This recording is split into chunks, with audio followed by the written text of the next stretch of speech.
My name is Rita Ferentino. My husband Dan and I have two beautiful, amazing girls, Alexa and Elizabeth. They are deaf and hard of hearing, and we have an incredible family. I became a stay-at-home mom once Alexa was born, and it was amazing. You know, it was incredible to watch her do all these new things. I mean, she's crawling, she's laughing, she's playing, and all of a sudden I started to notice that she wasn't responding to me necessarily. If I would be behind her, I could be clapping, jumping, using a rattle, and she wouldn't seem to notice. So we decided to get her checked out. And we went to a few different doctors because they would do the audiograms, and she kind of knew how to play the game even at an early age. And they would tell us, no, she seems to be fine, she's doing great.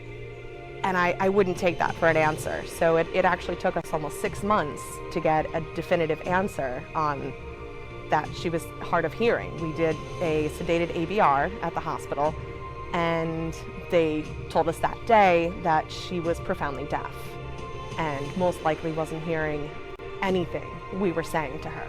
It was very sad. Like I said, I grieved for a while. I still grieve sometimes, but it didn't change who she was. She was this beautiful, happy child who just brightened everyone's day when they saw her. And whether she was deaf or not, she was still this beautiful girl, and we think of her the same way now. So it's hard, and to find out that our second was partially deaf after that was even harder, but we know that they'll both have each other growing up, and that helps me, and I hope will help them through the years. Most parents can turn on a lullaby in the middle of the night to soothe their child. That's not something we can do. They have their cochlears, they no longer have any hearing with them off. So for us, it's, I'll sign to her in the middle of the night. You know, I have to come in and physically comfort her at those times when she doesn't have her cochlears on, as we call them, her ears.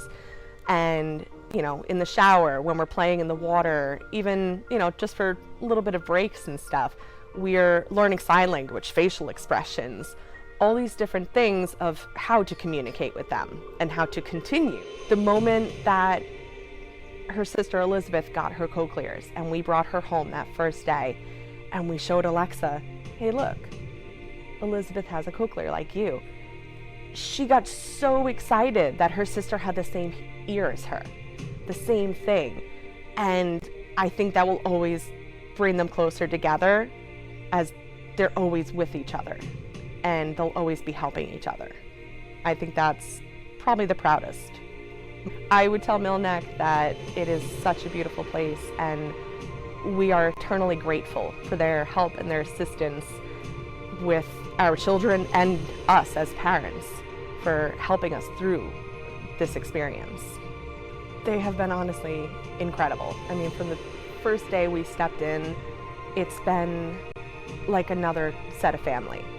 So welcoming, so helpful, and if they see that I'm struggling or I need help, they ask, they put themselves out there for us.